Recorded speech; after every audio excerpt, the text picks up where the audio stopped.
Hi, and welcome to another review of Love is Blind, Season 6, and we are reviewing today episodes 7 and 8. Welcome again, Terrence Court. Thank you so much for joining me as we go through the next couple of episodes. I wanna get to your clothes, gotta get it right now.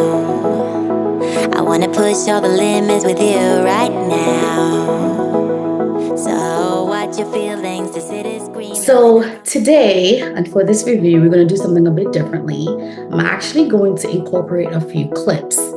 That way, it would allow us, you the viewers, to see what it is that we're referencing, and then we can offer up our feedback live and direct. I think where I am getting the most concerned about is when you start to question the status of our relationship.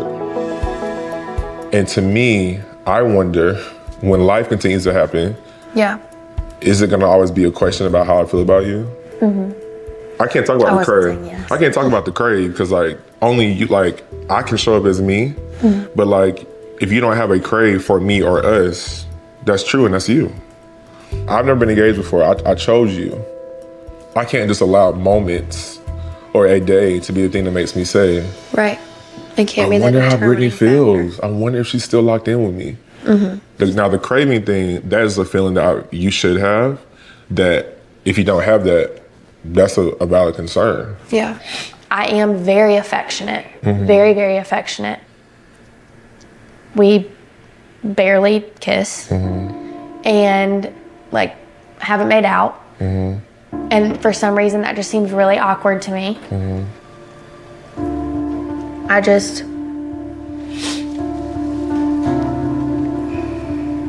I think that I'm not even bringing emotion.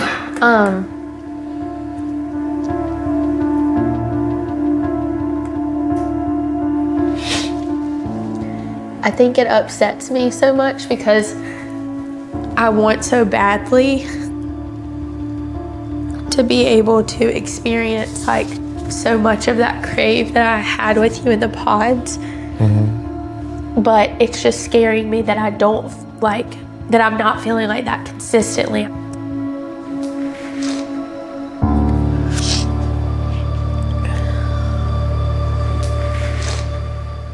Even with the promise that we made, I would have still enjoyed that temptation of being no, oh my God, I can't, holy cow. The desire is almost eating at me. And so that's where I'm what's the missing piece?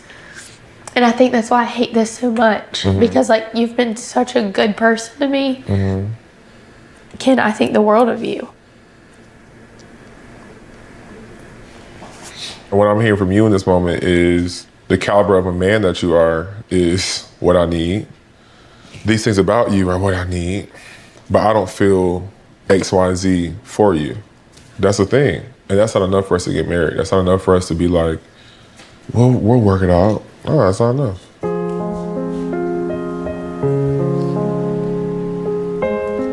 And we have to be okay and honest about that. Another lonely night, missing my paradise. I'm so confident that spiritually what it's supposed to be for me will be. Yeah. I mean, that's just how God operates with me. But in this situation, I am confident that what is before me, God has already prepared me for. And even though I have so much love for you and I care about you so much, if it's not there for you and I, He's gonna prepare me for that, prepare you for that and us for that. Yeah. I will still be the biggest supporter of you and believer in you. But I also love myself too much. And I've also overcome so much just to force something just because. It's not fair to me or you. Okay, so what's your feedback for it on this interaction with Brittney and Kenneth, with her talking about this crave piece?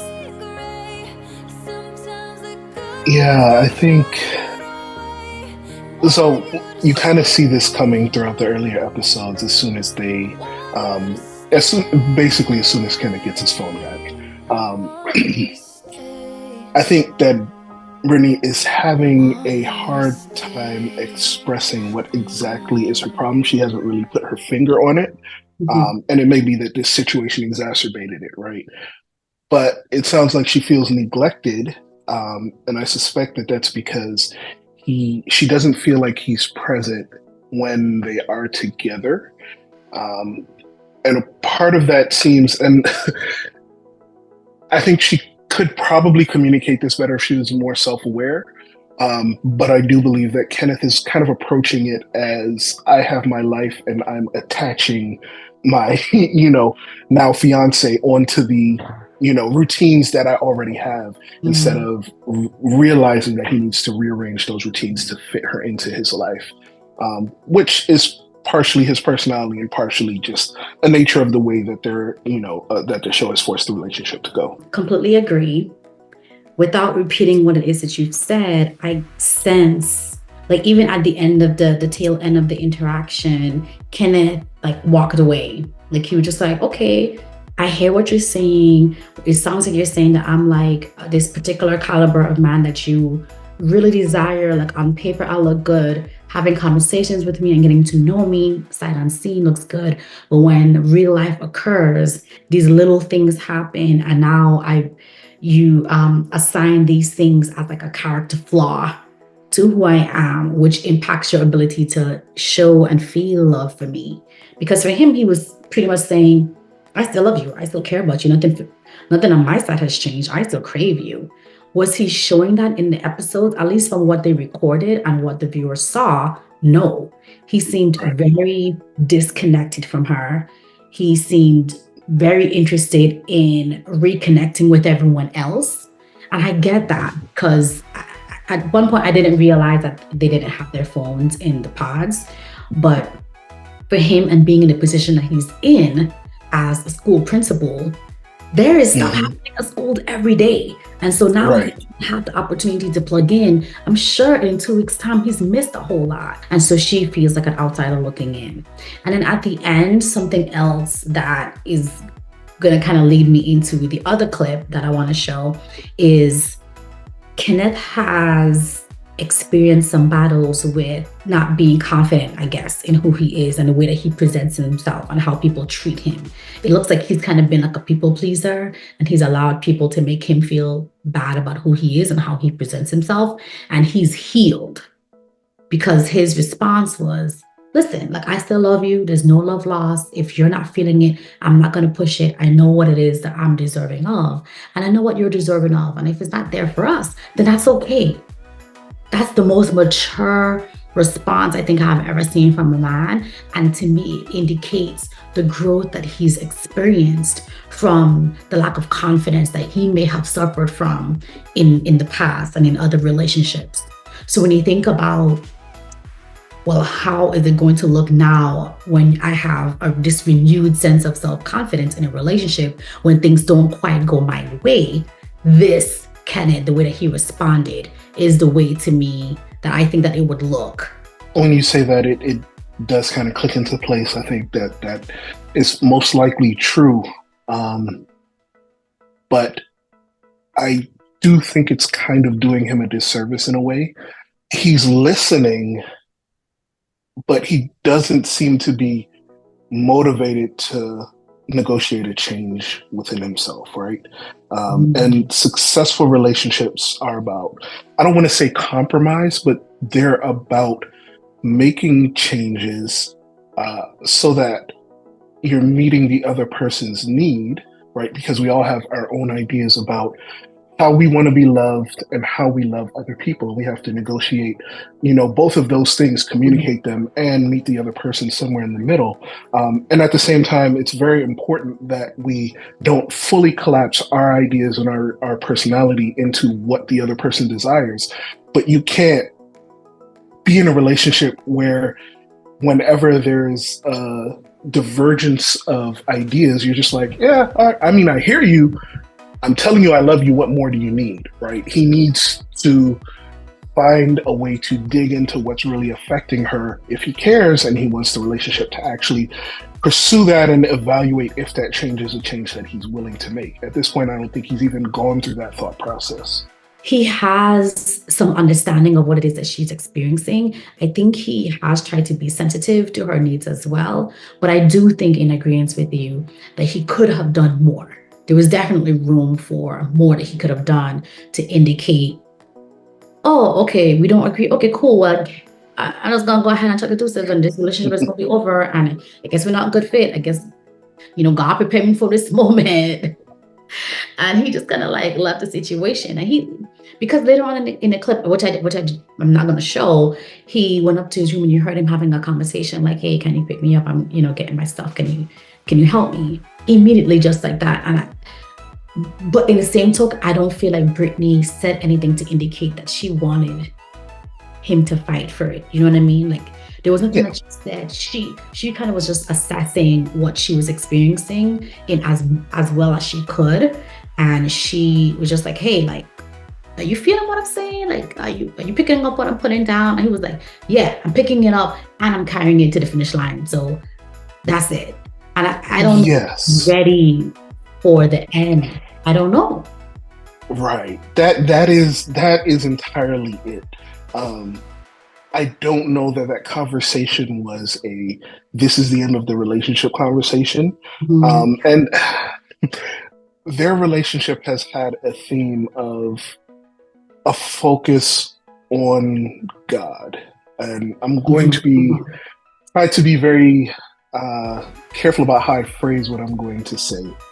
It can be easy when inviting a third party into your relationship, in this case, inviting God into your relationship, and attributing the success of that relationship to the intervention of that party. So saying that this works because we focus on God and because this is what God wants for us, it can be very easy to dismiss your personal responsibility in a situation, right?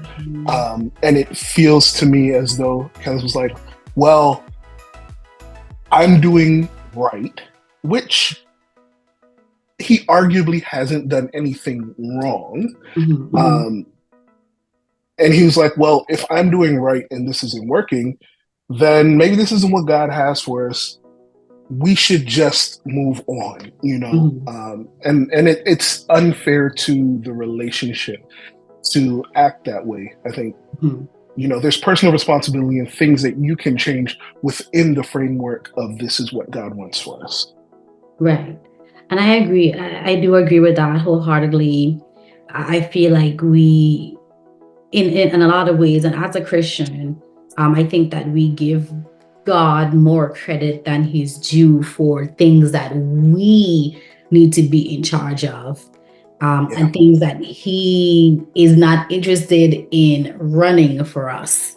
But, we use him as an excuse. And I think in a lot of ways that Kenneth did use God as an excuse.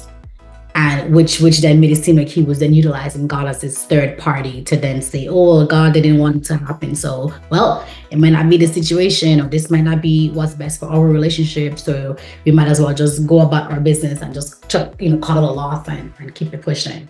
So with that said, I'm going to go ahead and play this other clip because I feel like there are some similarities between what Kenneth and Brittney went through and what Chelse and Jimmy went through. So I'm going to go ahead and drop this in. Well, I'll work on kissing you a little bit more. No, babe, that's not it. I did feel like, especially after our conversation about Jess. Yeah.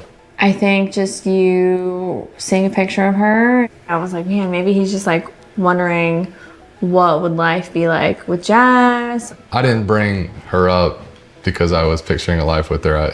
I brought her up because Jeremy brought it up to me. He asked if I saw Jess, and I haven't. And he showed me her Instagram and basically was like, she looks like a Kardashian. And I only say that because it was brought up and I just wanted to fill you in on the conversation I had around. And I know, and I love that, but in my head, I think like, oh, shit. Not shit, but like, he saw a picture of her, now he's like thinking like, damn it, I fucked up, which is not right for me to think. That wasn't what came across my mind. I made my decision with you, and I am 100% on my decision with you. What are your thoughts? Like, what came up for you just hearing Chelse kind of like air out her grievances to Jimmy. Again, miscommunication. Chelsea is insecure. Yep. And she's representing that as, you didn't kiss me, I didn't feel loved. Like, I want you to make me feel like you love me. Mhm. And he's like, no, but you gave me this list of things you want me to do, and I did them. Like, I gave you kisses. Also, Jimmy's an idiot. Like, you can't. I also don't know if we could really believe him, because low key, remember he was talking about how she was nowhere around when he was talking to AD, and that he didn't like lift her up, he didn't lift AD up or whatever, or not lift her up, he didn't spin her around or whatever, and he did. So now I'm wondering, like, is there actually a discrepancy between what it is that he's communicated to her that he did, and is she just in her head about it, or did it just not actually happen? And so she's just like, you didn't kiss me, and I need this, and you know it is. Yeah, I didn't even think about that. He's like been on record like misrepresenting the situation.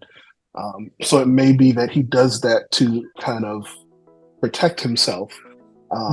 And she falls for it again because she's insecure in their relationship and in her appearance. And I don't think it's necessarily in her appearance fully, but I think in her appearance in contrast to Jessica. Thus, the mention of Jessica throws her into a spiral, which I feel like he should be aware of by now. Like, stop bringing her up. Not all transparency is good transparency. I'm not sure if he's actually said he doesn't regret his choice. He said, I've made a choice for you and I'm committed to that choice. Yeah. Which is, it sounds more to me like he said, I'm sticking with the choice that I've made, as opposed to I made the right choice. Oftentimes, it's hard for us to identify in those conversations that that's what's being said and that's the message that we're receiving. But your subconscious knows, right? Your subconscious feels uneasy and that causes your behavior to spiral. So I see Chelsea going through a spiral and Jimmy being ignorant of it all and just continuing to break her, basically. You use the words break. I don't think that he's intentionally trying to do anything, but because she is so fragile and sensitive, emotionally sensitive to everything, and Loki, within her subconscious, she's aware of what it is that she said that was kind of misleading. Because even a little earlier in that episode, when the friends did come over, she was like, you guys, who did people say I look like? And then this person was like, somebody else, not Megan Fox. Yeah. Like, no, what's the other person? And then the person was like, oh yeah, Megan Fox. And she was like, yeah. And then the friends were like, yeah. You kind of got the sense of the people like, girl, you shouldn't be going around telling people that you look like Megan Fox. And then she prefaced their meetup to, like when they first went out on the porch, I guess, to kind of like maintain some quietness. He was still working. I mean, she shared, he hadn't kissed me all day today. He hadn't communicated to me that he loved me. And in my head, the first thought came to my head, well dang, if my husband didn't tell me he loved me today, I immediately went to the conversation with Kenneth and Brittney, because one or two things didn't happen. Does that then mean, you bring into question the entire nature of the relationship? Like, right. In my current marriage, my husband doesn't tell me he loves me today. It doesn't make me feel like he doesn't love me at all. And I am a words of affirmation person. Like, I do value words of affirmation. I know people have words of affirmation as their love language to varying degrees. So I get it, someone might want it more.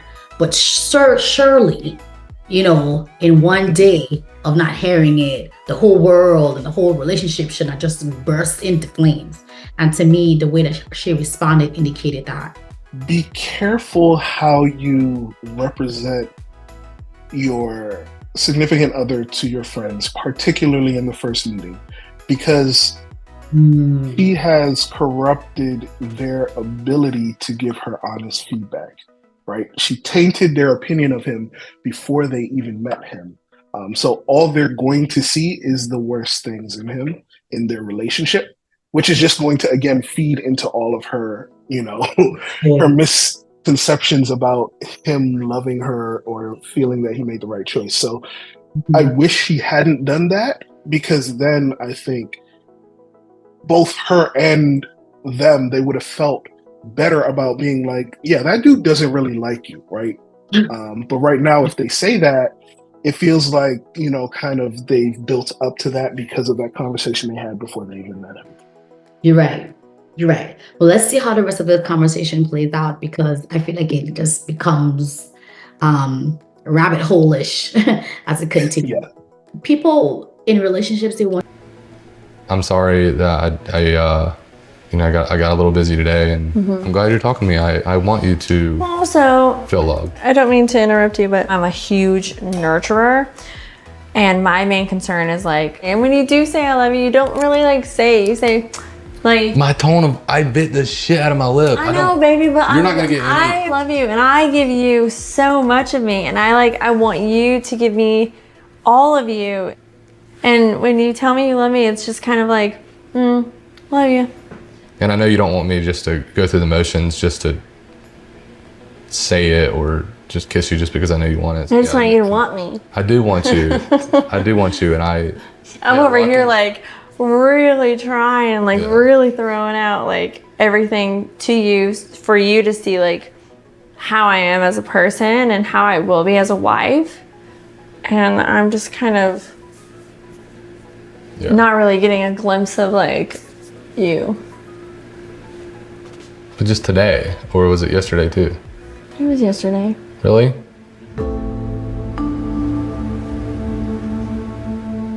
I ask you to marry me because I am 100% invested and going to do everything in my power to make you my wife.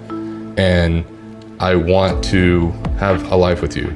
I want that more than anything at this point. You gave me this. I know I did. I do love you. I want to feel it, and I don't really feel it right now. Today and yesterday, I didn't really feel any love from you. Okay, well, I mean,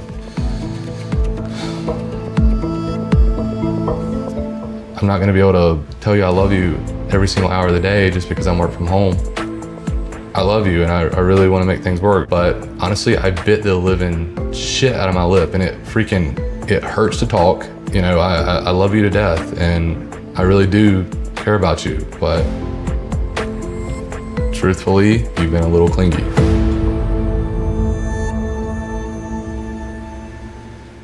Clingy? Well, you're saying you want me to give you more love and affection, and I feel like you're giving me too much. Clingy? I felt like... Are you fucking kidding me? You mean you're calling me clingy? That was fucking rude. I have told you I love you more than any of the guys have told their fiancés. I That's don't a give a fact. shit about them. I'm saying I have told you an excessive amount, in my opinion. I have told you a lot. Okay. And I have meant it every time I told you. I Okay. really do love you.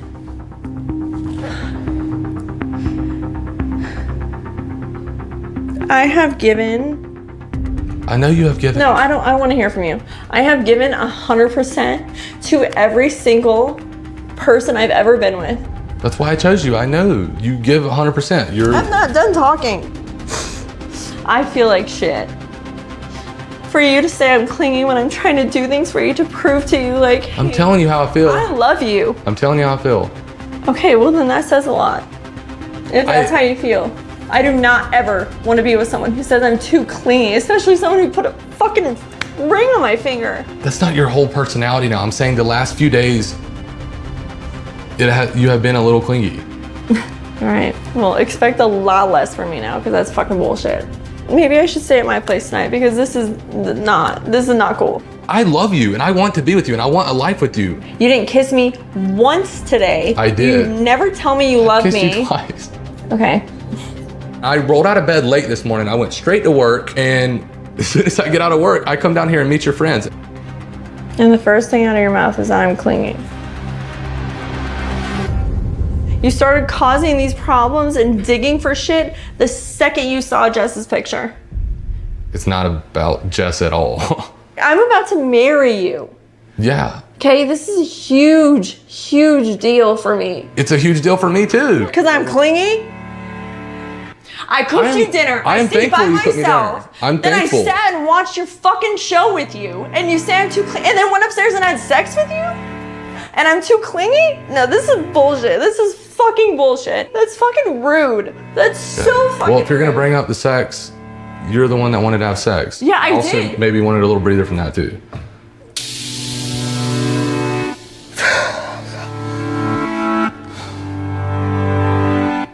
God, it's just like I'm so disrespectful. Like I'm so fucking tired of this shit. Like, God. It's so easy to stop believing that it's all worth the risk. My heart is tired, been caught in the fire. Too many times gone up in smoke, another turn. Crash and burn.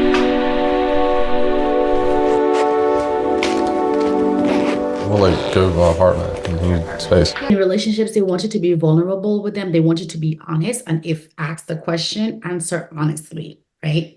However, there comes a point where there is oversharing and there's too much vulnerability that could impact a relationship for the worse.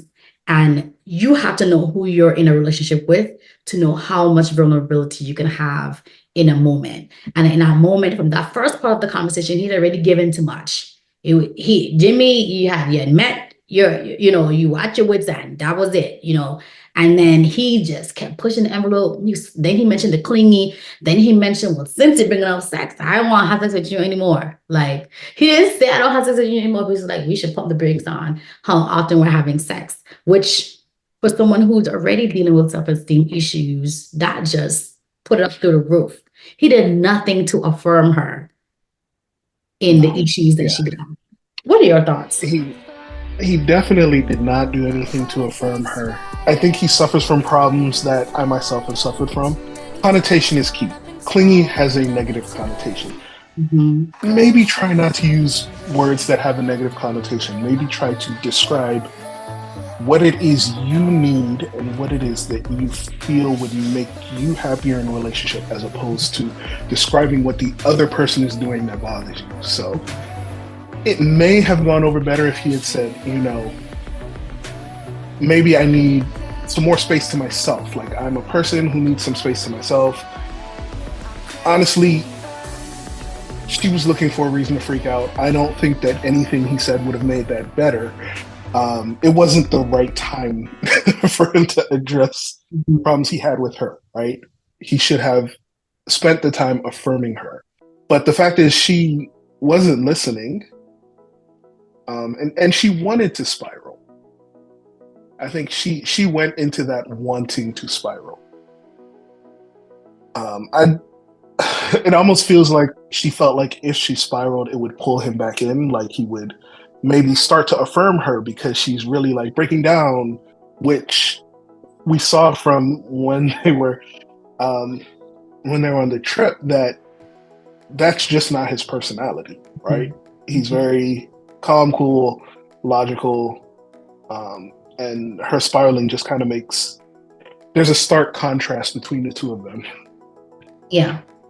And you saw it in the pods. She would always become overly emotional. And to be honest, if he'd seen her become like face to face overly emotional like that, he probably would have never proposed to her, because that's not his. And that's why from the very beginning, I knew that he would be a better fit for Jessica, because Jessica would have been able to handle herself a bit more. They just would have matched better personality wise. And, I do agree. She wanted a fight. And she kept digging and digging, because I feel like the fight was over. That first part of the clip that we watched, the fight was over. And then she added, well, I love being a nurturer. I'm a nurturer, and you're not nurturing me, and you didn't kiss me, and you didn't da da da da da. And then that just kind of like brought the whole thing back up again, which then made him feel like, okay, well, maybe this is my opportunity to vomit it all out. And he overshared, and that led to the backdrop. I think another comparison in relation to like Jimmy and Chelsea's relationship and Kenneth and Brittney's was that I feel like if Chelsea had the self-esteem and confidence that Kenneth had, she would not have spiraled. Maybe she didn't need to Yes. go as far as Kenneth did, right? Where he was like, okay, cool, we're not gonna work to the deuces, bye, I'm good. You know, if she had even just a few ounces of Kenneth, she would have been able to end the conversation from that first clip, and that would have been the end of it. But I think she allowed her fears about him seeing Jessica to overshadow their entire exchange, and that was all that she could see, and there was nothing that he could have said, like you said, to convince her any differently. Yeah, and that brings up a good point in that comparison. I don't think we gave kudos to Brittney, because when you express to someone you're in an intimate relationship with the problems that you're having or the concerns that you have, the only reasonable next line of action you can have is, I've told you how I feel, and now I have to give you time to consume it, to act, and see how your actions change because of the information you've been provided with. So Brittney was saying it not in a, okay, well, I'm telling you this, affirm me. She was saying it, and this is how I feel. This is the information. Let's see what you do with it and how that affects our relationship. Whereas Chelsea was like, this is how I feel. Make me feel better right now. Which realistically, in that situation, you cannot make her feel better. Nothing you do is going to affirm her enough. Right. So I don't know that Jimmy could have met her need at that moment. Whereas Brittney definitely provided the opportunity for Kenneth to, she gave him the grace to see what he would do with it. Right. I agree. Kudos to Brittney for being able to remain open. And she took the information as he gave it to her. And I think they're both in a space to mull it over. I don't know if they're even going to come back together or what's really going to happen. We'll see. I kind of got the sense that he was just kind of done with the situation. But any final thoughts before we close out? No, I agree with your assessment. I do want to point out that Jimmy said Jeremy was the one who alerted him to Jessica being a hot girl. So yeah, you're crap for that. But why would he do that? But I think it's because you saw the episode on the scene with Laura and Jessica meeting up, and they happen to be wearing the same top, different shade, and then. But I think Jeremy shared that again because he knows the dynamic between Jessica and Laura, and he felt like, oh, I could share this with him. But again, Jeremy doing too much of this. Yeah, doing too much talking, man. Men talk more than women, right? I'm just gonna say that. It is true.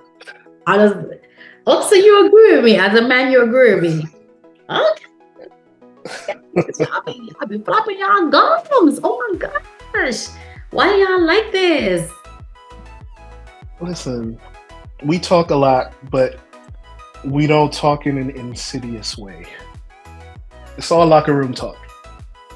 Is it? I don't know. It's all locker room talk. It's all good. It's fun and games until it's all breaking up relationship. Because you told him the other girl was hot. Yeah. He was like, yeah, Jeremy said that she looked like Kardashian. I was like, oh, there he go. Yeah, we already know that Jimmy can't. If he hears somebody looks like a celebrity, his mind is gonna go places. So yeah, we're gonna say a little prayer, silent prayer for Jimmy. They need a little bit of God in their relationship. they need some from Kevin. All right. Well, thank you so much for joining me for reviewing this episode. I'm so glad to hear your feedback on these, couple little scenes I wanted to go through. And hopefully I'll see you again in the future. Thank you so much, Court. Have a good one. No problem.